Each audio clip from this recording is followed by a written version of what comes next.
여러분 안녕하십니까? 광주 MBC 뉴스투데이 시작합니다. 먼저 오늘의 주요 뉴스입니다. 광주 지역 초중고등학교가 겨울방학을 끝내고 오늘부터 개학합니다. 지난해와는 달리 올해에는 사회적 거리두기 2단계까지는 대면 수업을 진행할 예정입니다. 광주 특성화 고등학교가 전국에서 최초로 다문화 학생들로만 이루어진 학급을 개설했습니다. 학업은 물론 한국어 교육까지 진행해 이들이 지역사회에 뿌리를 내릴 수 있도록 돕겠다는 계획입니다. 광주시가 설 연휴 기간 동안 5인 이상 모임을 통해 집단 감염을 일으킨 가족들과 최근 방역수칙을 위반했다가 적발된 업주들에게 과태료를 부과하기로 했습니다. 요양병원에 이어 오는 4일부터는 상급 종합병원 등 지역의 병원급 이상 보건의료인들에게 코로나19 예방접종이 시작됩니다.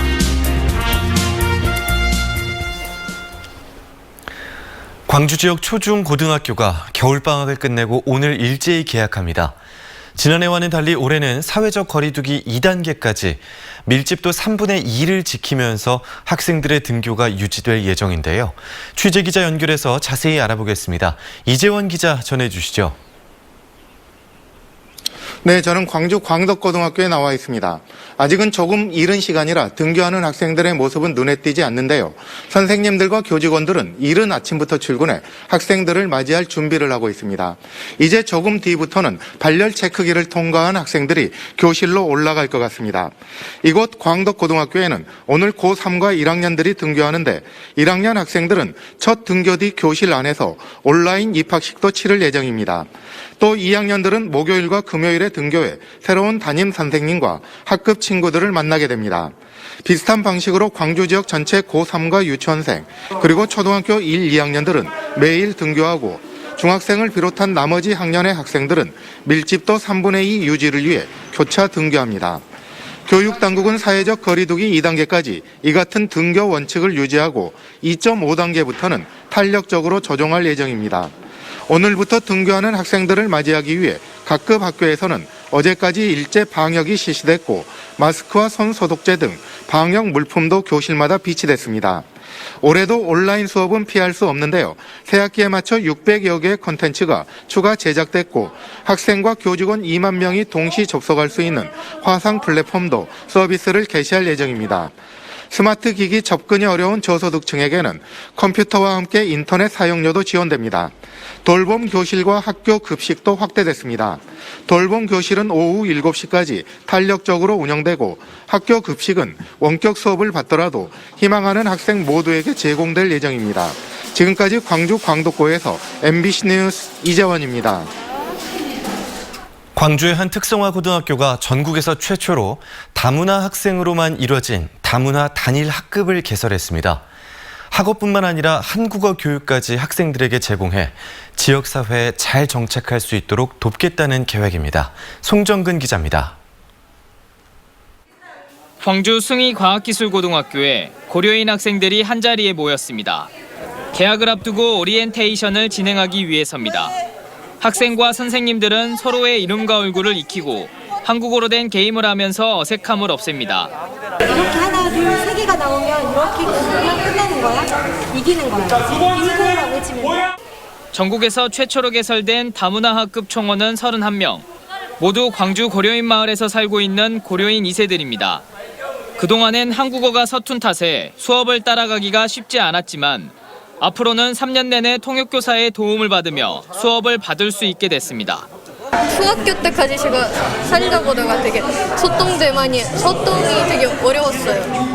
이제는 여기 왔으니까 통역사 선생님이 또 있고 친구들이랑 같이 있으니까 되게 편해요. 학생들의 전공은 스마트 드론 전작과지만 건축과 자동차 등 다른 과목들도 다양하게 배울 예정입니다. 우리 지역 내에 잘 적응하고 또 나아가서는 우리 산업에 필요한 기술 인력으로 잘 성장을 해서 우리 지역 또는 이제 우리나라 전체에 산업에 필요한 그런 인재로. 광주시 교육청은 고려인 학생들부터 시작한 다문화 단일학급의 운영 성과에 따라 베트남 등 다른 국가의 다문화 학생들로 확장하는 방안을 검토하기로 했습니다. MBC 뉴스 송정근입니다. 이른바 민식이법이 시행된 이후 스쿨존에 교통단속 카메라가 속속 설치되고 있습니다. 과속 운행을 막아 사고로부터 어린이들을 보호하겠다는 취지인데요. 그런데 이 단속 카메라 상당수가 제 기능을 못하고 있습니다. 이다현 기자입니다. 왕복 6차로에 넓은 도로가 깔려있는 광주 수창초등학교 앞. 제한속도 30km의 어린이 보호구역인데도 빠른 속도로 달리는 차량들을 어렵지 않게 찾아볼 수 있습니다. 과속 단속 카메라가 설치돼 있고 적발되면 벌점에 범칙금도 내야 하지만 운전자들은 신경 쓰지 않는 모습입니다. 왜 그런 걸까? 어린이 보호구역에서는 시속 30km 이하로 주행해야 하는데 운전자들이 이 속도를 잘 지키는지 단속하는 시스템은 아직까지 제대로 갖추어지지 않은 상태입니다. 지난해 3월 이른바 민식이법이 시행된 이후 스쿨존에 과속 단속 카메라가 잇따라 설치되면서 광주도심 스쿨존에 설치된 카메라는 168대로 늘었습니다. 하지만 이 가운데 29대, 비율로는 17%만 단속 기능을 하고 있습니다. 실제로 과속 운행을 단속하려면 오차율 등 정확도를 검사하는 인수검사를 거쳐야 하는데 나머지는 이 검사를 거치지 않았기 때문입니다. 너무 걱정이 되죠. 제대로 잘 단속이 됐으면 좋겠어요. 인수검사를 담당하는 기관은 한국도로교통공단. 광주전남본부에서는 광주전남 전역에 설치되는 단속 카메라의 성능을 검사하는데 지난해에만 600여 대의 검사 요청을 받았습니다. 하지만 한정된 인력과 장비 때문에 검사를 마친 카메라는 250대에 불과합니다. 5개 팀 정도가 확보가 돼야 되는데 지금 이제 3팀 정도 돌아가고 있는 실정입니다. 인수검사가 늘어남에 따라서 정기검사라는 게 있거든요. 정기검사가 1년에 한 번씩 검사를 진행해야 되는데 이것도 같이 증가하다 보니까 지난해에 이어 올해도 광주 지역 스쿨존에는 100여 대의 과속 단속 카메라가 추가로 설치될 예정입니다. 대책을 마련하지 않으면 무용지물 단속 카메라와 무늬만 스쿨존이 늘어날 수밖에 없습니다. MBC 뉴스 이다현입니다. 순천의 모 여고 교감이 교사들에게 사적 용무로 운전을 시키고 부당한 업무를 지시하는 등 갑질을 했다는 의혹에 대해 교육청이 조사에 나섰습니다. 교육청은 정확한 사실관계 확인을 위해 감사관실에 감사를 의뢰했고 해당 교감은 일부 의혹을 인정한 것으로 전해졌습니다. 한편 학벌 없는 사회를 위한 시민 모임은 성명을 통해 솜방망이 징계를 내리거나 내부 고발자를 위험에 빠뜨려서는 안 된다고 밝혔습니다. 광주시가 방역수칙을 위반한 개인과 업소에 대해 과태료를 부과할 예정입니다. 광주시 방역당국은 지난 설 연휴 5인 이상 사적 모임 금지 수칙을 위반하고 부모님 댁을 방문했다 16명의 집단 감염을 일으킨 가족 9명에게 과태료 10만 원씩을 부과할 계획이라고 밝혔습니다. 또 방역당국의 합동점검에서 영업시간을 위반한 유흥주점과 5인 이상 사적 모임 금지 수칙을 위반한 일반 음식점에게도 과태료를 부과할 예정입니다.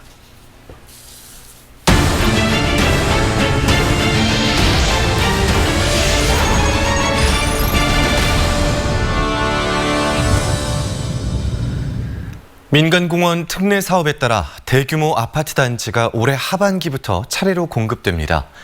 토지 보상 절차가 지연되면서 분양 시기가 늦어지고 이 아파트 분양가도 당초 예상보다 상당히 올라갈 전망입니다. 이계상 기자입니다. 광주 봉산 근린공원 조성을 위해 산비탈을 깎아 진입로를 만들고 있습니다. 민간공원 특례 사업지 10곳 가운데 봉산공원 조성 사업이 가장 빠르게 진행되고 있습니다. 전체 공원 부지 23만 5천여 제곱미터 가운데 5분의 1가량이 비공원 면적으로 1200세대의 아파트 단지가 들어섭니다. 현재 토지 보상은 전체 면적의 50% 이상 진행됐고 공시지가가 해마다 상승하면서 토지 보상액은 3년 전 계획대 400억 원 규모보다 최소 20% 이상 더 투입되고 있습니다. 네, 토지 보상이 끝나서 분양 갔을 때 이제 정산을 하게 돼 있거든요. 이제 그 토지 상승분에 대한 게 반영이 될 수밖에 없으니까 분양가 상승 요인이 있을 수밖에 없죠. 광주 민간공원 특례 사업지 10곳에서 토지 보상가가 적게는 20%, 많게는 40%까지 오른 것으로 나타났습니다.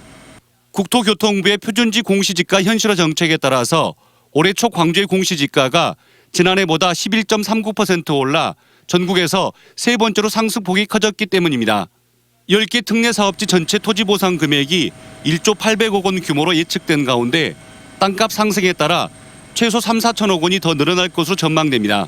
결국 토지 보상금이 커지면 민간공원 특례사업 아파트 분양가 역시 덩달아 올라갈 가능성이 커졌습니다. 광주시는 보상가 상승분은 사업 주체가 감당할 몫이라며 경관심의와 건축심의 등을 거쳐서 분양가 상승폭을 결정하겠다고 밝혔습니다. 제한 요청서상에 보면은 토지비 상승으로 인한 그 요인만 가지고 분양가를 조정한다는 것은 안 되도록 되어 있습니다. 아파트 분양가 결정 등을 놓고 중앙공원 일지구 특례 사업이 이래저래 차질을 빚고 있는 가운데 올해 하반기부터 시작되는 민간공원 특례 사업 아파트 분양을 앞두고 분양가를 높이려는 사업주와 이를 막으려는 광주시가 첨예한 신경전을 벌일 것으로 전망됩니다. MBC 뉴스 이계상입니다. 광주 병상연대가 1년을 맞은 가운데 그 의미와 가치가 재평가됐습니다.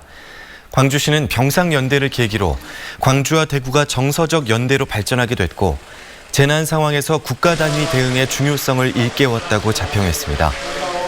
권영진 대구시장 역시 병상연대 제안이 고마웠고 이를 계기로 달빛동맹이 더욱 공고하게 굳어졌다고 화답했습니다.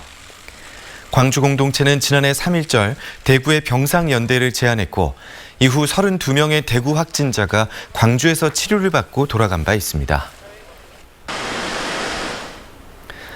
김영록 전라남도지사가 정부의 4차 재난지원금 지급 대상 확대를 건의했습니다. 김 지사는 화훼농가와 친환경 농산물 생산농가, 벼재배농가, 예술인 등도 4차 재난지원금 지급 대상에 포함해야 한다고 정부에 요구했으며 각 실국에도 국회와 중앙부처를 방문해 4차 재난지원금 확대 지급을 위해 적극 대응할 것을 주문했습니다. 요양병원에 이어 오는 4일부터 병원급 이상 의료기관 종사자들에 대한 코로나19 예방접종이 시작됩니다. 광주시에 따르면 오는 4일부터 5월 중순까지 상급 종합병원과 종합병원 등 지역의 병원급 이상 보건의료인 13,000여 명에게 예방접종을 실시합니다. 지난달 26일에 시작된 요양병원 등에 대한 예방접종은 현재까지 대상자 가운데 30%가량이 접종을 마쳤고 이 가운데 5명이 발열 등의 가벼운 이상 반응을 보였습니다. 수거하는 것 이외에는 뾰족한 대책 없이 중국발 괭생이 모자반의 습격이 벌써 7년째 계속되고 있습니다. 중국발 괭생이 모자반을 전복 먹이로 쓸 수 있는 건 아닌지 연구가 이뤄지고 있습니다. 양현승 기자가 취재했습니다. 2014년 겨울 서해에 출현하기 시작한 괭생이 모자반. 중국 저장성 남부 연안의 분포에 있다 해류와 바람을 타고 유입되고 있는데 서해 양식장을 덮치며 피해가 속출하고 있습니다. 모자반 때문에 전혀 다른 일을 하지를 못하고 모자반 떼어내는 일밖에 못하고 있어요. 2015년부터 지난해까지 정부가 집계한 괭생이 모자반 수거량만 3만 3천여 톤. 수거하는데 20억 이상의 예산이 쓰였습니다. 괭생이 모자반의 항염 성분에 주목해 식품 원료로도 등록됐지만 별다른 활용 방안을 찾지 못하고 전량 폐기되고 있습니다. 이런 가운데 괭생이 모자반을 전복 사료로 쓰는 연구가 이루어지고 있습니다. 괭생이 모자반 성분을 분석했더니 다시마보다는 단백질과 지방 함량이 높았지만 김 미역보다는 낮았습니다. 실제 김과 괭생이 모자반을 섞어 전복 먹이로 쓴 결과 성장도는 낮지만 생존율은 97% 이상으로 나타나 충분히 개발 가치가 있다는 기대감이 나오고 있습니다. 폐사에 지장을 주지 않는 범위에서 실험을 하고 있고요. 그다음에 이제 저희들이 요거와 같이 다른 것을 혼합을 해서 먹이면은 충분히 지금 시중에서 사용되고 있는 배합 사료만큼 성장이 되지 않을까. 괭생이 모자반의 전복 사료화 연구가 끝나면 닭과 소 등 육지 사육동물들의 사료 첨가물로도 연구를 확대할 계획입니다. MBC 뉴스 양현승입니다. 최근 헌법재판소가 전남과 경남 간의 현행 해상 경계를 유효하다고 판단한 가운데 지역 정치권이 해상 경계에 대한 명문화를 촉구했습니다. 여수갑 주철현 의원은 헌재의 결정으로 전남과 경남의 법적 다툼이 마무리됐지만 지자체 간 갈등과 행정력 낭비를 근본적으로 막기 위해서는 해상 경계에 대한 명문 규정을 마련해야 한다며 국회에 발의된 공유수면관리법 개정안을 신속하게 처리해야 한다고 주장했습니다. 전남의 스마트팜 농가가 크게 늘고 있습니다. 지난해 기준 전남의 스마트팜 농가는 241개 농가 143헥타르로 스마트팜 지원 사업이 시작된 2014년 10헥타르보다 14배가량 증가했습니다.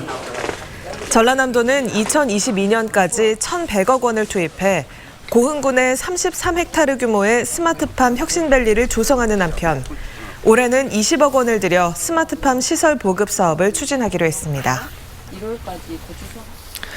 일제강점기 농민운동이 재조명되고 있습니다. 민족운동의 성격을 가진 생활 속의 저항이라는 점이 독립운동사에서 새롭게 평가를 받고 있습니다. 천호성 기자가 취재했습니다. 전남 목포에서 30분 거리인 신안군 암태도에 비석과 함께 조성된 가묘. 1923년 소작쟁이를 주도한 독립운동가 서태석 선생의 묘입니다. 걷어들인 곡식의 최고 8할까지 소작료로 가져가던 지주들에 맞섰습니다. 암태도 주민 600명은 바다를 건너 목포경찰서 앞에서 단식 투쟁을 하는 등 소작료 인하를 압박했습니다. 거센 저항에 결국 소작률은 낮춰졌습니다. 이곳 암태도 들녘에서 시작된 항거는 서남해의 여러 섬 지역으로 들불처럼 번져나가게 됩니다. 5년간 인근 6개 섬에서 수천 명이 소작쟁이에 참여했지만 독립유공자로 인정된 건 단 2명뿐. 나머지 농민들은 외면받았습니다. 농민운동 못하신다고 젊은 사람들하고 이렇게 못하시다 보니까 가세가 많이 기울어져 버리고 핍박도 안 하고 그러다가 당시 투쟁의 대상인 지주 대부분이 한국인이었고 농민운동을 했다는 근거가 부족하다는 이유였습니다. 대부분 법원에서 재판을 받은 이름과 호적상의 이름이 달라 소작쟁이를 했다는 점을 인정받지 못한 겁니다. 그러나 농민운동이 지주들과 연계된 일제에 대한 저항, 민족운동이었다는 점에서 재평가가 시도되고 있습니다. 지역대학과 지자체, 후손들이 함께 소작쟁이에 참여했던 20여 명에 대한 독립유공자 등록을 신청했습니다. 소작쟁이는 제주에 대항하는 운동이라고 하는 인식이 강한데 이 운동이 시작되는 배경과 이후의 영향상 이 전반적인 상황들을 보면 항일 민족운동의 성격을 가지고 있다라고 볼 수 있습니다. 이와 함께 일제강점기 목포에서 지역 노동운동을 이끈 박재민 선생의 독립유공이 지난해 인정되는 등 노동운동도 주목받고 있습니다. 지금까지 독립운동사에서 주목받지 못했던 농민운동과 노동운동에 대한 재평가는 전국적으로 더욱 확산할 것으로 보입니다. MBC 뉴스 천호성입니다. 전라남도가 각종 정책에서 소외된 섬주민들의 정주여건 개선을 위한 사업을 추진합니다. 전라남도는 올해 인구 감소로 인해 지원 정책에서 소외돼 주민들이 불편을 겪고 있는 도내 섬들을 선정해 식수 정비, 보일러 수리 등 다양한 서비스를 제공할 계획입니다. 올해 지원 대상은 전체 주민이 20명 이하인 섬으로 고흥군 수락도, 완도군 장구도 등 모두 7곳입니다. 지난달 광주 전남 기업들의 체감 경기는 나아졌지만 코로나19 장기화에 따른 불확실한 경제 상황 등은 애로사항인 것으로 나타났습니다. 한국은행 광주 전남 본부에 따르면 광주 전남 지역 기업 경기 조사 결과 기업체가 느끼는 체감 경기를 지수화한 BSI가 지난 2월 77로 전월 대비 1포인트 상승했습니다. 하지만 기업들은 불확실한 경제 상황과 내수 부진, 원자재 가격 상승 등은 경영 애로사항으로 꼽았습니다. 장묘와 관련된 시설들은 주민들이 꺼리기 때문에 조성하기가 쉽지 않은데요. 고흥에서는 10년 넘게 표류하던 추모공원 조성 사업이 새로운 전기를 맞고 있습니다. 김주희 기자의 보도입니다. 고흥군 공읍 호영리의 한 야산입니다. 이 일대 6만 8천여 제곱미터 면적에 자연장지와 봉안당 등을 갖춘 추모공원이 조성될 것으로 전망됩니다. 고흥군이 지난해 10월부터 공모 방식을 통해 추모공원 후보지 신청을 받은 결과 공업 호영리 이론을 1순위로 정한 겁니다.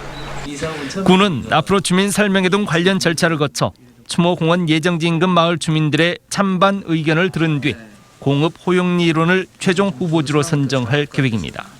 늦어도 오는 5, 6월쯤 최종 예정지도 확정될 전망입니다. 그리고 6월부터 기본 실시 설계를 실시해서 2022년 1월부터 착공해서 2023년 준공 목표로 추진할 예정이 있습니다. 현재 고흥 추모공원 1순위 후보지 인근 지역의 주민들의 반응은 좋은 편입니다. 일단 화장시설이 제외된 데다 주변 마을의 환경 개선과 주민 지원 사업 등 각종 지원 시책이 긍정적으로 작용했습니다. 장묘 문화의 변화 추세 속에서 추모공원에 대한 인식 개선도 큰 몫을 하고 있습니다. 화장터가 있기 때문에 화장터까지 같이 들어있기 때문에 그래도 이 혐오시설을 했지 추모공원 자체는 혐오시설이 저는 아니다고 봅니다. 편의시설로 국민 편의시설로 줘보고 있어요. 고흥구는 지역의 연간 전체 화장률이 80%를 넘어선 상황에서 추모공원이 조성되면 지역의 장묘문화 선진화에 큰 도움이 될 수 있을 것으로 기대하고 있습니다. 지난 2006년 이후 지역사회의 강한 반대에 부딪히면서 번번이 무산됐던 지역의 수건사업, 고흥 추모공원 조성사업. 이번만큼은 소정의 결실로 이어갈 수 있을지 지역의 관심도 증폭되고 있습니다. MBC 뉴스 김주희입니다. 올해 9월 광주에서 아시아컵 2차 양궁대회가 열립니다. 광주시에 따르면 세계 랭커 강채영 선수 등 25개국을 대표하는 선수 300여 명이 참가하는 양궁대회가 광주 국제양궁장에서 5일가량 진행됩니다. 양궁대회는 리커브와 컴파운드 부문 남녀 개인전 등 10개 종목에 걸쳐 올림픽 라운드 토너먼트 방식으로 진행될 예정입니다. 화순 전남대병원이 전국 대학병원 중 가장 높은 건강보험 보장률을 기록했습니다. 경실련이 조사한 자료에 따르면 화순 전대병원의 건강보험 보장률은 79.2%로 전국 국립대병원 평균인 68.2%보다 높았고 전국 사립대병원의 평균보다는 5%포인트가량 높았습니다. 건강보험 보장률은 비율이 높을수록 환자 개인의 의료비 부담이 적다는 것을 뜻합니다. 한편 화순 전대병원은 전남권역의 공공보건의료 협력체계를 구축하는 사업에 책임 의료기관으로 선정돼 지역 의료 역량 강화를 위한 교육을 진행하기로 했습니다. 이상으로 광주 MBC 뉴스투데이를 마칩니다. 함께해 주신 여러분 고맙습니다.